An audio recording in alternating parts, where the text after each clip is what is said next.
No nation can ever grow or develop without electricity power.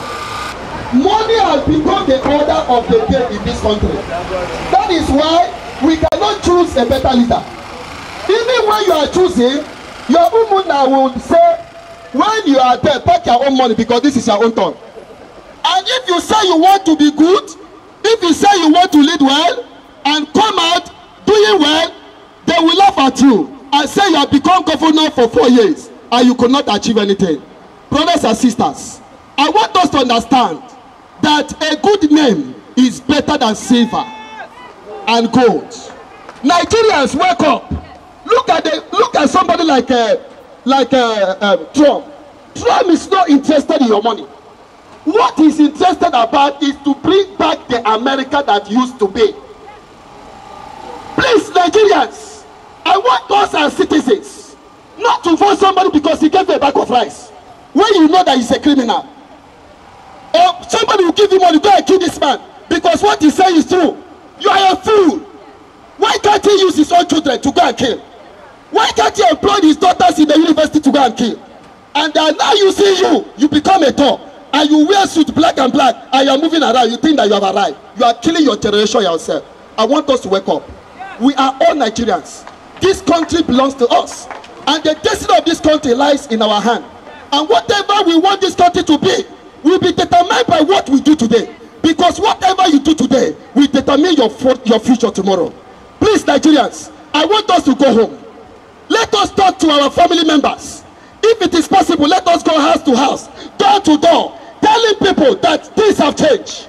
We want to choose better leaders, people that will come with the capacity, with transparency, people that will take this country to be theirs, and who will transform this country to make this country what it ought to be. Please, my brothers and sisters, I want to live here with this word. According to our brother, who once said that what makes a man is not in the amount of your possession, but what makes a man is the things that consist in a man. Brothers and sisters, it's not how much money you have in the bank or how much money you have stolen and you have kept abroad that your children may not even be able to locate that makes you. What makes you is the impact, is what you have done to transform Nigeria. It's what you have done to this great nation that in the future, even the upon generation will be talking about you. If you're a criminal, you stole money, the upon generation will never know how much you have in your bank account. They will not know how much investment you have abroad. But what they will remember of is the impact, is what you have done in their life to bring transformation. Brothers and sisters, I want us at this juncture to put our hands together for our Lord.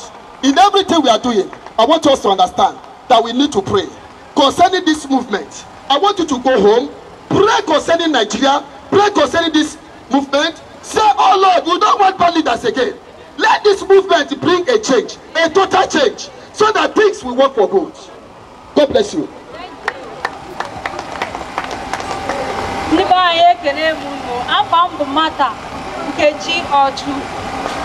At the age of 18 years, my parents had to send me out to go and register for PVC. And I was encouraged with the kind of numbers of people, the turn of there. That happened in Lagos State. Coming down here in Enugu State, the first election held. In my own lodge, even the landlord couldn't leave the lodge to go and cast votes. The man said, since he was born, he has never tried to vote in the election. But me standing here is due to the courage and the words my parents told me.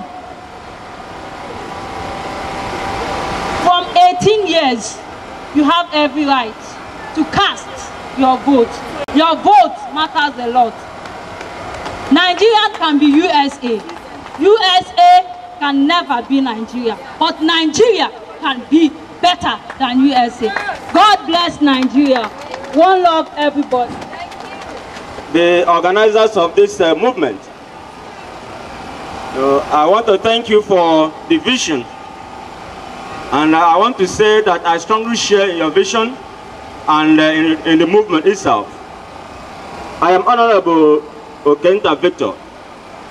I'm one of the officials of the government of the day, but I strongly share in your vision. And that's why I want to make a bold statement that parties do not make the change, but individuals. I want to make bold to say that in every party, in every group, you have the good and the bad. So this movement must spread across all parties so that we can actually get where we're going. So that is where I want to ask my question. Because what you're doing here centers on character integrity, which our mama here represents, because I've been following her over the years as officials of the government. And I know he has made his, her marks. So I want to ask, now we have that vision and drive to create a new generation of leaders. How do we encourage those that have that vision and drive to emerge from different political parties? Because we have always known that the problem we have is money, sponsorship. There are those of us that have that vision, that have that character and quality, but they don't have the money to really make it to that mark. So how do you, in this organization, plan to encourage those that, we want to really come out to meet that mark we're all yearning for? Thank you so much. Hello, the good people of Southeast Nigeria. I am so delighted to come back up after having listened to many of you say things that show clearly that this is an idea whose time has come. Is this an idea whose time has come? Are we tired of bad governance?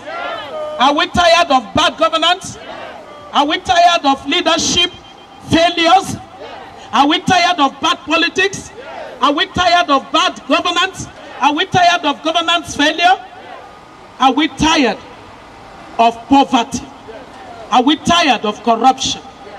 Are we tired of selfish leadership? If we are tired, then it means that this is an idea whose time has come. So let me ask you again, Red Card movement? All right, I see that what has happened is that some of the people who were here earlier, the sun has beaten them so much and they went away with their red cards. Do we still have red cards to give? Do we still have red cards to give those that don't have? Because I see that the crowd has been revolving. So when I say red card movement, you say reporting on duty. And when I say office of the citizen, you say at my duty post. All right? Red card movement. Red card movement. Red card movement. Office of the citizen. Office of the citizen. Well, Ndibai, I kugo kweba rinne tata. Aye kugo kwiji we kowa ife patalu nji we rapu demu na Abuja we biaba Southeast na Enugu ibi me regional launch red card movement.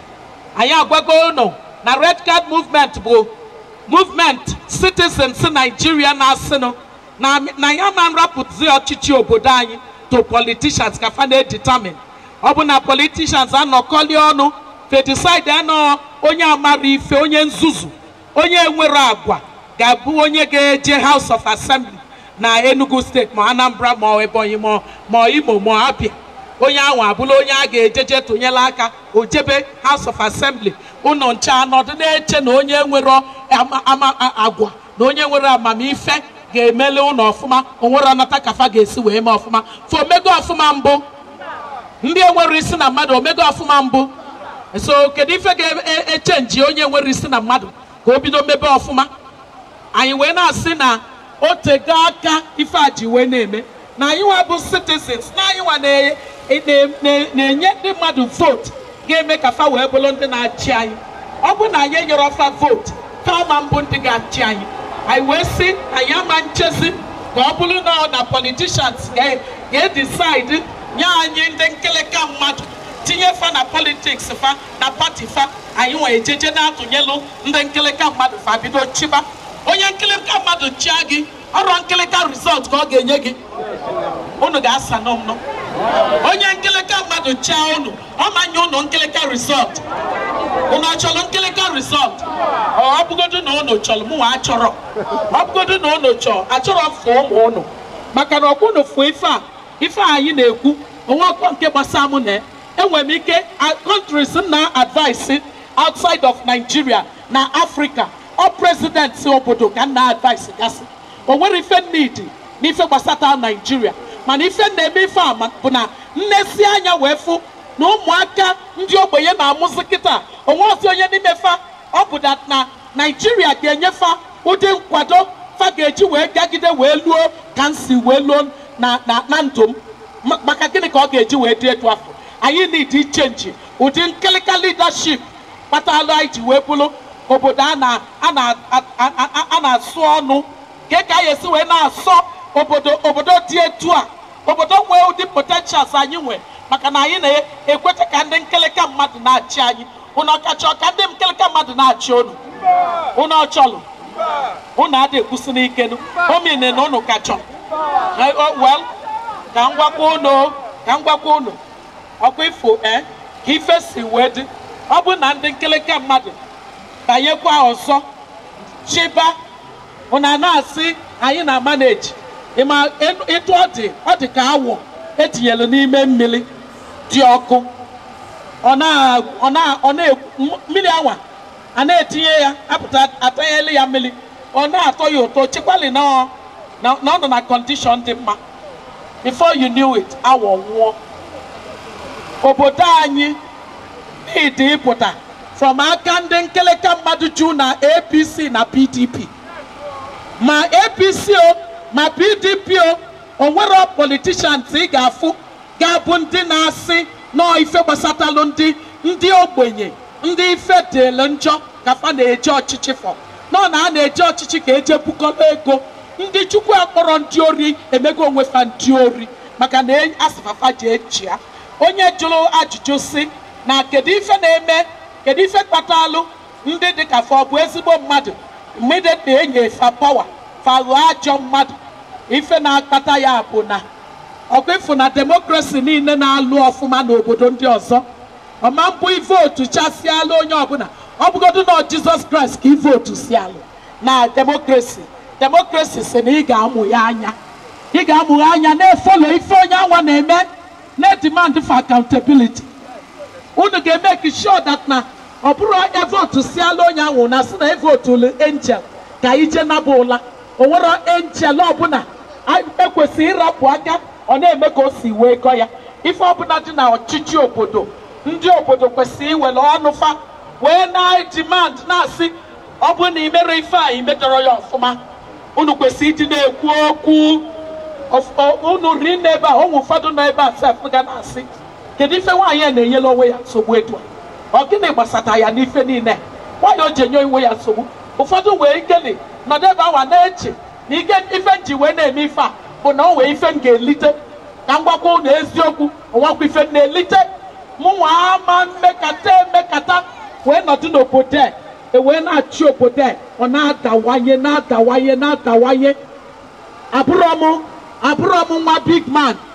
abụrụ m nwa big man nne m zụrụ afịa nna m lụọ ọrụ oyibo fa wee zụgide nna m wee lụọ 5 other children nwanne ya nwoke rapụ oge ọnwụ o wee mekeshọ na anyị ncha jela akwụkwọ maka na gịnị melụ maka na oge anwa na-enwe quality public education n'obodo anyị ncha jela akwụkwọ anwa anyị bụ mmadụ kedu ka osisi wee bụrụ na disem obodo nwee ike ịzụpụta ma etu a nsi wee bụrụ unu ọma ife ebe njegolu n'ụwa m ebe niile njegolu n'ụwa m ife niile m bugolu n'ụwa m bụ on the basis of foundation education Nigeria nyere m ka ọnya ka ọ ga-abụzi ịpụta ọ bụ na ogbenye edebere ego ụmụ ya abụrụ ogbenye nyanwa abụrụsi ogbenye ụmụ nke ya abụrụkwa ogbenye o nwee families bụda na fa ga-abụgide ogbenye ụwa fa niile ọ dị mma etu afọ mụnwa na m ekwetara so ife ọsọ onye na-akọ m ọnụ ebe ọbụla ya kọsie m ike mana mụnwa si na mụnwa ekweterọ m aya ma akwụlụ wee na-asị that na citizens ga-echenji iwu obodo anyị so ife mgbagote igosi unu bụ na ọ bụ na anyị enweta anyị amala onwe anyị ọfụma ọ bụ na each person nụlụ gospel anyị na-preach ya gospel of good governance ọkwa ka anyị na-preach ọkwa good governance ka anyị na-preach na anyị achọzi governance failure na anyị achọzi bad leadership ọkwa ife anyị na-preach ọ bụ na anyị aghọta ya ọfụma anyị wee yuzube PVC anyị ọfụma wee na-make sure na onye ọbụla enwere PVC ya ji eje nweta ya bụ PVC and that na bụrụ ọsọsọ inweta PVC na anyị nweta ya na PVC anyị bụ red card anyị bụrụkwuo green card anyị na anyị welu PVC anyị wee ya si na ọkwa ifo ndị enwero agwa ya ndị enwero karakta na ndị enwero ndị akụziri ọfụma ọkwa ya bụ competence ndị akụziri ọfụma ndị enwero competence na ndị enwero capacity ya ndị adịrọ gidigba na ya ma ntinye lụfa na election na ife ga-emenụ bụ na anyị na-achọ ndị nwee karakta ndị nwere competence na ndị nwee capacity n'ofe ka anyị ga-achọ ka fachi anyị mana local government election mana state election mana presidential election mana house of assembly mana house of reps mana senate nọ ndị nwere karakta competence na capacity na anyị nche ekwetego na anyị ga-echenji quality of leadership anyị n'obodo anyị anyị kwete etu afọ anyị ncha gwaba ndị ọzọ onye ọbụla mebe etu afọ imife ga-emenụ politicians ga-ama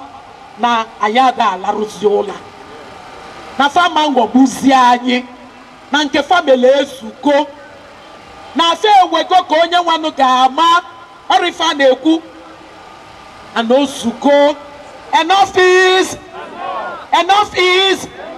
na anyị chọzi change na anyị chọzi change na ọ bụrụ ụdị change empty change a ga-ekwu no change of quality of leaders maka na likwa yu onye Singapore si na ị nwetara ana good quality of leaders na o nwere ife dị na development fama mmewu ụnọnụ ife na-ekwu onye na-ekwu ife a jidere obodo dị poor wee megide ya o wee bụrụ obodo nọ n'azụ United States n'ife niile gbasatalụ ụdị ndụ ndị befa na-ebi oge njelo university na Harvard then wee na-alụkwu na Harvard ịpụta ifu ndị Singapore ịpụta ifu fa inweta ụdị mmadụ fa na-abụ efu na obodo akwọla aka wee gọvanọ ọfụma unu achọrọ ka Nigeria dị governed well unu achọrọ ọ bụgodu na unu achọrọ ha chọrọ fọ ụmụ unu ga-akalele m ụnọdụ ife na-ekwu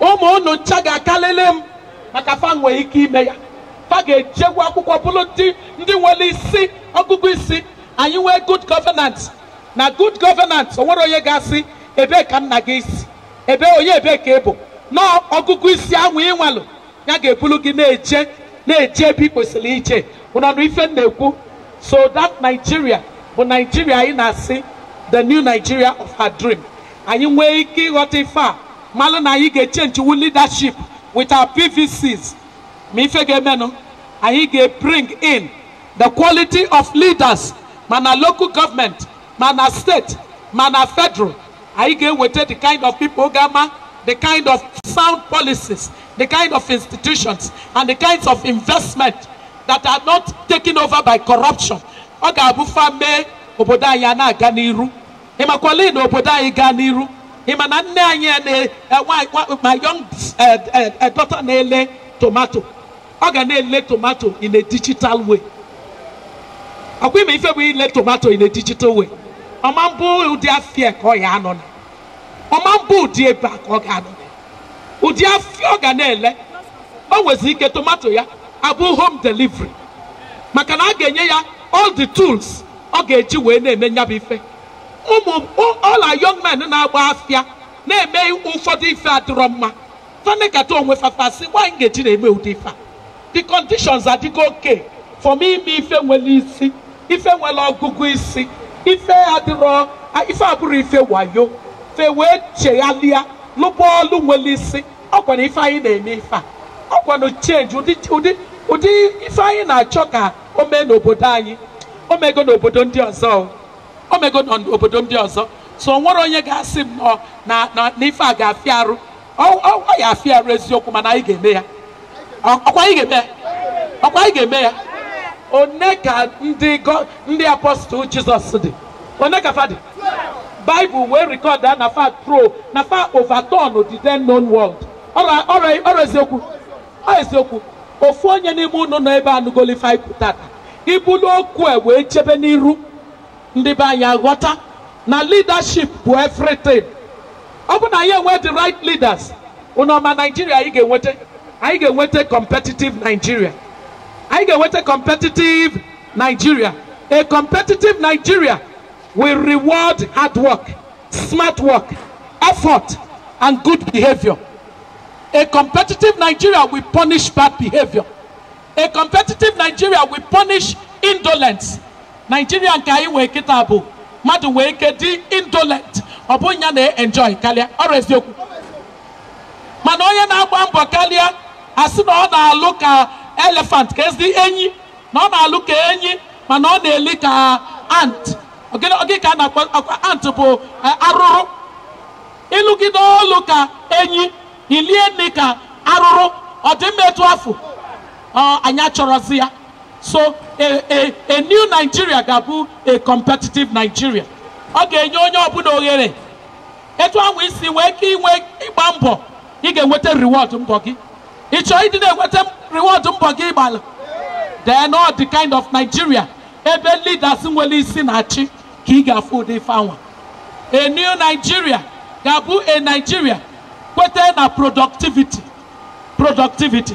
n'enu ka anyị na ebe a n'enu ọkwa ọ dị ka every shop dị ebe a nwere I better pass my neighbor ọrụ ya onye ọbụla na-eme mkpọtụ nke ya ụfọdụ ga na-compete onye mkpọtụ nke ya ga-aka nke ibe ya n'obodo dị ka Singapore ikwuo generator fa ga-asị gị gịnị dị fa n'obodo dị ka Singapore isi na public education jọlụ njọ fasị gị n'obodo dị ka Singapore eweta full result about countries where the best healthcare system in the world fanwa bụ amarọmọ number 4 ka number 5 ka fa bụ obodo Singapore anyị na fa bidolu at the same time after independence anyị wabụlụ ndị bụ everyday itinye television nwaanyị a na-ebe akwasị biko nyelụnụ m aka achọrọ m ka mbụlụ nwa m jee India ọ ya kọsọ anyị 7 million biko tụọnụ na ego ka mbụlụ ya jee India ọrụ ife anyị na-afụzi ọ kwesịrị ịdị n'ọfụ Singapore mere ezigbo ife wee make sure that no leaders nwere ọgụgụ isi leaders nwere agwa leaders nwere character capacity na competence kafa kwete kafa na-eje na politics fa maka nyabụ ife fa wee bụrụ a productive nation productivity fa wee dị high ime ife na-eme country productivity ya dị high John numo unu ga-ajụ m ọfụma unu ajụrụ m ọfụma ya maza gị na-eme country productivity fa dị high ka nke ọlụ n'unu ọ bụ na productivity a country dị high ịma na ife menụ bụ na nya bụ country na-achịgo ya ọfụma ife niile individuals na companies na organizations need iji wee lụọ ọlụ fa na alụ lụọ ya ọfụma adịgo ọ bụla ezigbo ụzọ ọ bụla power ọ bụla skilled manpower ya ndị jelo ezigbo akwụkwọ mala ife ọ bụ good civil servants fe nwego ya ụdị obodo afọ onye gofa ife a na-akpọ enabling environment kedu onye ga-akọwalụ m ife enabling environment bụ n'Igbo ọnọdụ na-enyela aka ka mmadụ wee lụọ ọlụ ọfụma ọ bụ na obodo anwa nwee ife afọ productivity ga-adị high ime ife ga-emenụ companies dịgasị na different parts of the world fa ga-asị Muwa manje kwa this country, manje this country, manje that country, all this country productivity for the high can gauge. Companies are biase na that country. Imife gemeno. Fabido ime ife. Gini ka fa game? Fa ge invest. Fa invest kedonde ka fa ge welu n'olu. Onya kpatala ije we no de bayin. Aye woro ndi na asi na fa ga abia bu ndi bu a lot of the times ifufa imano ndi like a corrupt environment. Fa o suit fa. So fa bia ya na manage ya na eme wayo na eme na aga mana ezigbo companies dị around the world actually ije ka ga na anọdụ n'akụkụ na discuss corruption with minister or president fa chọrọ ya. So anyị enwetara a productive environment, anyị ma attract the right kind of investment, anyị attract the right kinds of investment, I am aware opportunities for young people to work. Imakwa rate of unemployment amongst young people, okale kwa 45%. Out of every 10 Nigerian young people, 4 to 5 of them enwere ọrụ na-akwado iwelufa. Ọdịmma na ọfọ onye kpatara ifu some of the young people iwe chufa afọ fa na-achọ onye fa ga-akụli isi. Ọ bụ na fa nwere ọlụ for ye nwe efe na-achọ onye fa na fa ga-anụ ọgụ n'ụzọ. Anyị need change ya. So onye kpatalu good leadership will bring competitive Nigeria and productive Nigeria. Ọ bụ na unu chọọ ya sị na m yes. If I was new Nigeria of a dream game, on a new Nigeria of a dream, Gabu an inclusive society. Because the right kinds of leaders are okay. The right kind of leaders are okay. Right kind of leaders. Fagasina, it was the way Lolonia and Kosoko Loni Ibeya. Onya Abuna Ghana na Nigeria. And where that feeling, no so we're not. New Nigeria of a dream based on the right quality of leadership. I forget Melanie. Uno chale twaf. Ona bonya Abuna na sim. Na fa wan we Nigeria say aradro. Eso we walo Nigeria. Nigeria bu nka anyicha. Won ti fege mem kan kwete no ndi ozo we Nigeria. No mo wa ga bia poba. Ana ma po eji ebe Nigeria bu nkem. And if any neighbor sata Nigeria, or gelo nata anyi ga no go basata good leadership. Una no ifa ineku because obu ni anya. Some of us na ba putasi no ndi afu na eme anyi, ndi nke anyi na eme anyi nko. Ndi Enugu state una dey play with your first 11. Our first 11 unu na agbalo no leadership football. First 11 unu na-eme politics unu na Enugu. Our first 11 ndị Anambra na-eme politics ndị Anambra. Our first 11 ndị Abia na-eme politics. Our first 11 ndị Imo na-eme politics. Our first 11 ndị Ebonyi na-eme politics. On the nkeleka. Iwelu ndị nkeleka mmadụ sifa na-aza honorable, na-aza excellency. Unu na-eje na-atụpụlufa. Ịmara ife unu mere. Nke a bụ alụ ọrụ alụ ka ọ bụ ndị ekwesịrị ilu n'ebe a na-achị ọchịchị abụrụzie fa na-achị ọchịchị. A new Nigeria ga-abụ a Nigeria ada agba oke maka na the leaders ma that in any society enwelu equal opportunity, people are treated fairly, people are treated with justice. Una no fi ife nkwo. A new Nigeria ga-abụ a Nigeria ga-enwe ike ịgafe other countries also no ma ife patale to Nigeria obu ndị nwere ọgụgụ isi ndị nwere agwa na chi ime ife gemenu ga-ama na anyị nọ na era technology. Ụdị technology dị n'ụwa kịta bụ technology na solve the problems quicker and fast on solve ya with speed. Some of the things 20 years we solve wambu na countries because of the technology we kita and solve ya ụfọdụ 24 hours.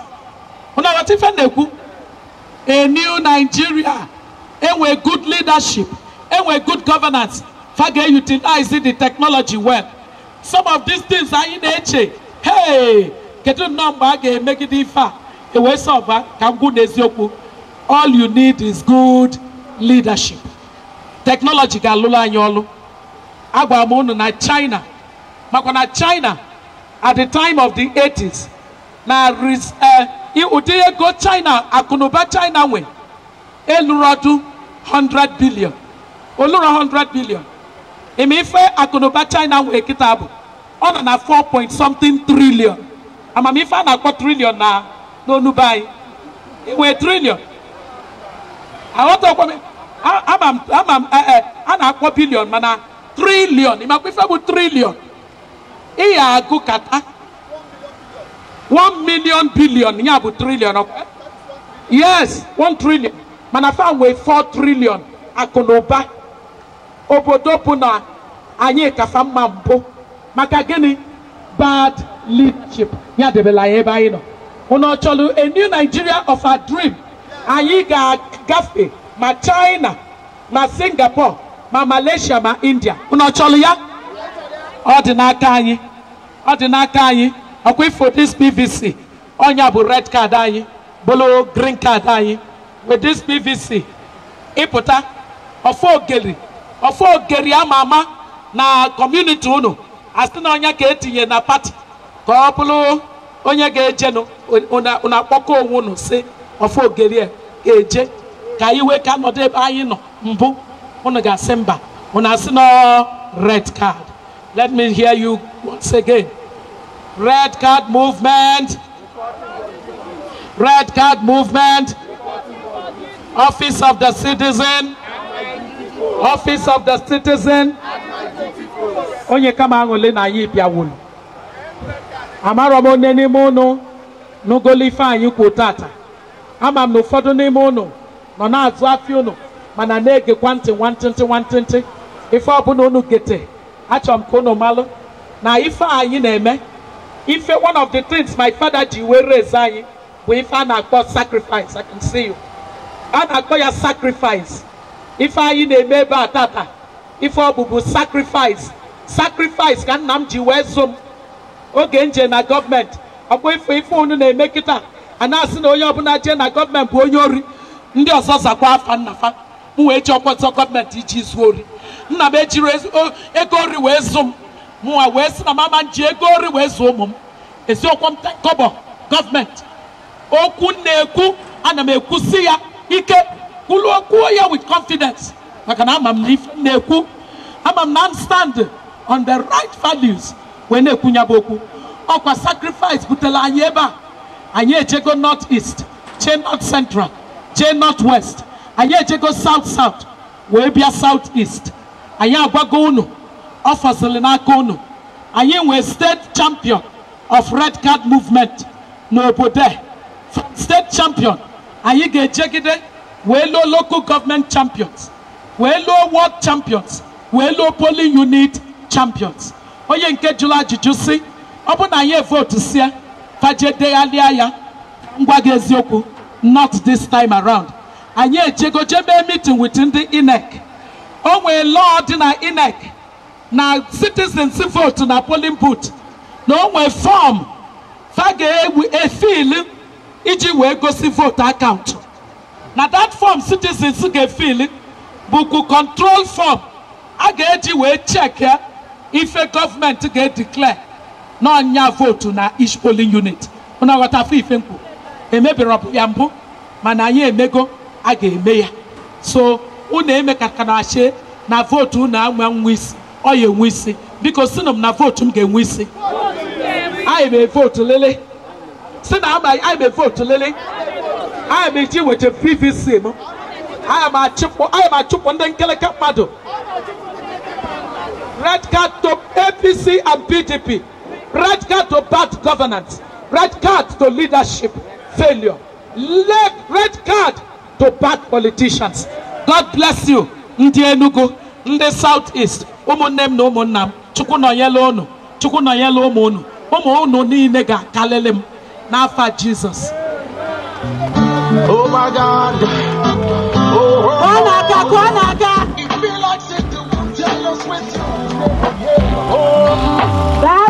Daalụnụ unu cha na-aba kemgbe ụtụtụ wee na-ege nsọ na-ekwu n'okpuru anwụ.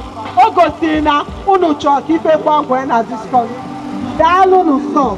Biko kwala onwe unu aka unu nọ n'okpuru anwụ kemgbe. Daalụnụ. Okay, I got round the up kita. If I get make it up vote of thanks. Then I make a vote of thanks. I aguzi egwu. Chikoaka we egwu we nabazie daalụnụ. Great people of Enugu State, God bless you.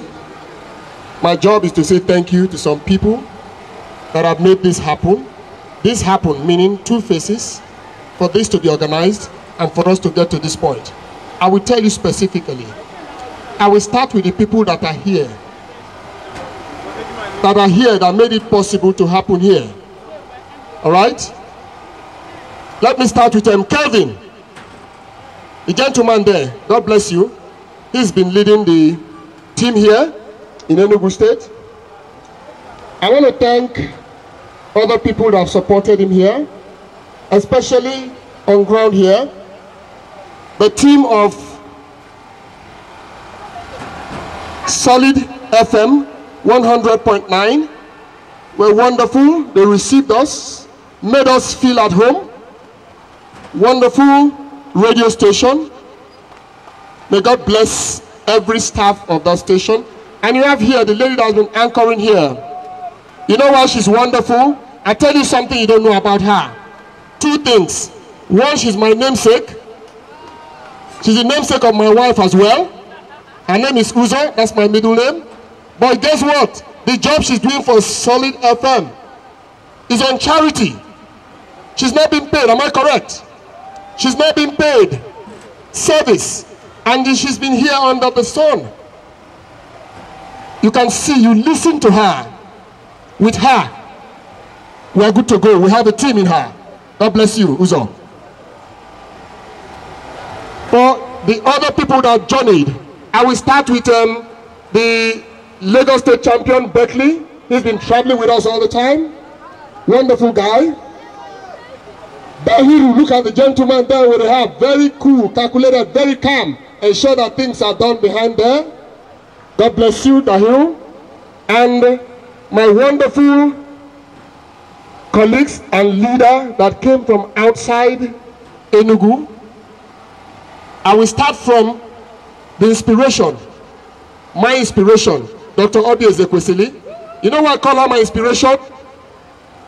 I move when I see a leader that can be my commander on the battlefield, that can lead me aright. She leads aright. And you know I always listen to her? Because her judgment is always very sound. May God bless her for the good job she's doing. Not just for us, but for this country. The sacrifice she's doing. I know her so well. She's not doing this for herself. She's not. She's doing this for Nigeria. Yes. If anybody tells you anything about her that is contrary to what I'm saying, tell that person to come to me. I will engage that person. They just tell a lie. They don't know her at all. Very few people like this on the planet Earth. Very few. May God bless her and keep her for us. I thank my other colleagues. Maureen, we call her MLK. Look at her. The vibrant Southern Kaduna woman. Very vibrant. Ever eloquent. Maureen, when you're around, we're always good to go. God bless you. Then you have Daniel Balogun. Most of the things you see on our Twitter handle, he makes sure they go out. He's a co-convener as well. Daniel, there you might not see him, but he's always doing the job. Then the man they call the white man, Chijoke, the white man, is a Nigerian. He said that he's back to Nigeria to ensure that this country is healed. Then, this is very key. The reason why we are here, why we are encouraged, we were in Abuja, we were encouraged when we gathered. From Abuja, we went to Jos, we were encouraged. From Jos, they thought we were joking. We went to Gombe. They thought it was child's play. We went to the Lion's Den in Kano. From there, we went to Port Harcourt, the region where some militants cannot operate. We were there. Citizens were with us. we are here again in the marketplace. A lot of you left what you were doing and you came to listen. When people listen to you, you write your names, you put your numbers there, you want us to reach you. He says something that is very important. You are telling us, members of Red Card Movement, go ahead and luta continua, Victoria Asata. A luta continua, Victoria Asata. That is what we will do. If we do not see you here, we could go to sleep. But see you here under the sun. The sun, the sweat, I see a lot of you are not even using handkerchief. The sweat drip. That sweat that drips for every drop that goes down. At least thousands of decadent political leaders will go to sleep. They will remain powerless. This strength, resilience you have shown here today, we thank you, because with you, we now know that a new Nigeria of our dream is possible. Let the political class, we have gotten signals already that they are jittery. They are jittery. But for those that have come here, I saw one of them that came to monitor and send message to them. Nandia Dokwa serious, so please, before you go, that gentleman, before you go, and those that are listening, tell them that we have not started. We have not even done the main thing. This is just rehearsal. By the time we start, when we get to the battleground, they will take off, because we are the citizens. And our strength lies in you that have been listening to us. The same thing that Nelson Mandela told one of his nephews, who said, Madiba, you need to stop. You know what Madiba told him? He said, no, I will not stop, because when I look behind me, I see people that say, Madiba, go. I need just one person to tell me go. And Madiba went, and what happened? Appetite came down. You know what Obisekwesili has been asking for?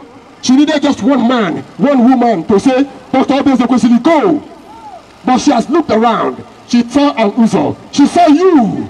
She saw so many people. She see more than people that Nelson Mandela saw that brought down apartheid in South Africa. So what are we saying? Nigeria will be great. The decadent political class will go down. There is nothing they can do. Nigeria will be free. By 2019, we will get a new leadership. That leadership that is visionary. That leadership that is strong in character, strong in capacity, that is very, very competent. Nigeria, I'm not saying Nigeria can. Nigeria will be the top 5 economy in less than 20 years. We will achieve it. This kind of market you have here, you will not see it here. Nigeria will be better. We are not going to use these generators here. All I ask you is that go and tell your brothers and sisters, tell them that it is time. Tell them that those senators, when they come, tell them to go away. That the game is over. The red card means one thing. You must leave the pitch. There is no alternative. They must go. It is game over. Yellow card is not red card. Red card means red card. You must get off the pitch. I thank you for standing up to say red card to APC and PDP, red card to bad governance, red card. God bless you. God bless you. Now we are going to, Dr. Obi will anchor and lead us. There's a song and ritual that we do. If you don't have red card, please indicate. We'll give you red card. We'll be captured by camera here, and we are going to wave red card to those that have been holding us back. Let us do the ritual. We're holding our hands. Let me join. Let me join.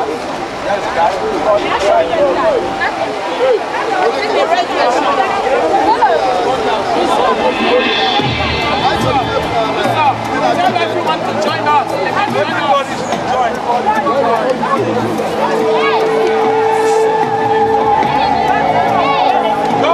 Join. Please join us. Don't stand down.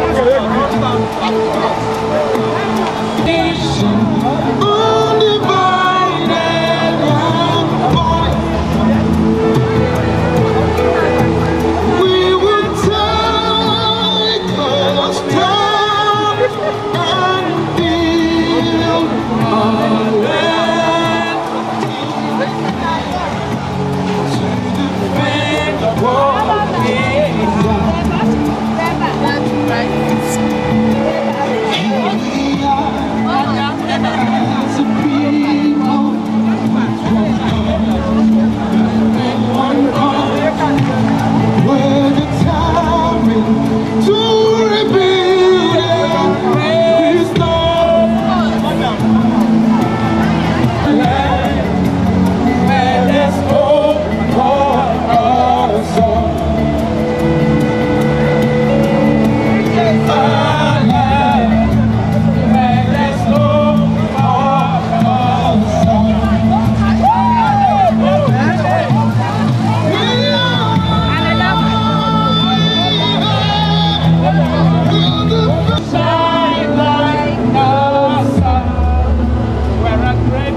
Delta State. Great people of Imo State. Great people of Ebonyi State. Great people of the Eastern region. I would want all the women to join us in a picture. In the case of the Southwest, of the South, we did it with the young people. We're doing it in the Southeast with the women.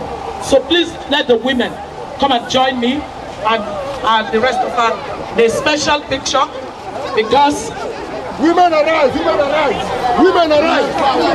Women arise! You are a woman in this environment right now, and you would like to be part of this picture.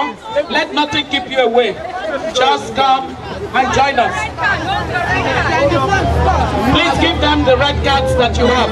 If there's anyone not holding. If we can get even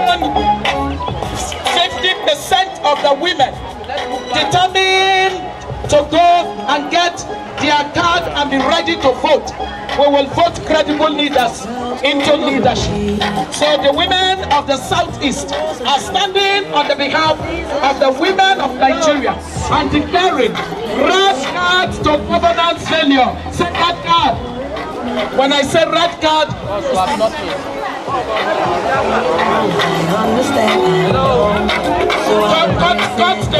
cut the music for now. The Nancy red card movement to now see reporting on duty. I mean, in why Nigeria report to go on duty. That now you can come why into your son in it.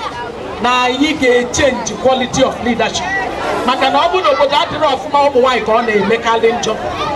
Ah, you are bonding in the Quatan of a satellite waka. Waka in the Obuna Wayas of Performance Fabule Flame. And if fair Roman Obodo on a Mumwaye Fane Bakwa. So I got on behalf of Umuwai Nigeria need a winner see red card to back leadership. Into Anayona red card. Then go red card movement. When I see reporting on duty, you see office of the citizen. When I see at my duty post, when I know you have to. Red card to bad politics. Red card to bad governance. Red card to bad leadership. Red card movement reporting on duty. Office of the citizen at my duty post. Red card movement reporting on duty. Office of the citizen at my duty post. The new Nigeria of our dream shall surely come. Red card, red card, red card, red card to ABC and BGP. Red card!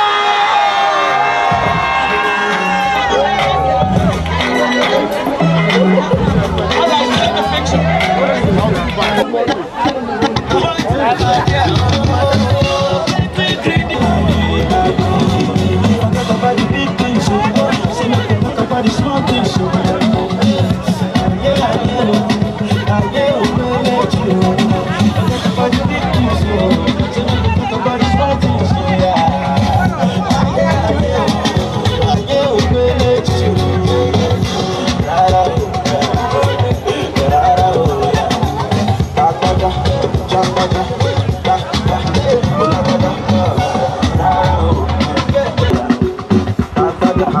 Jump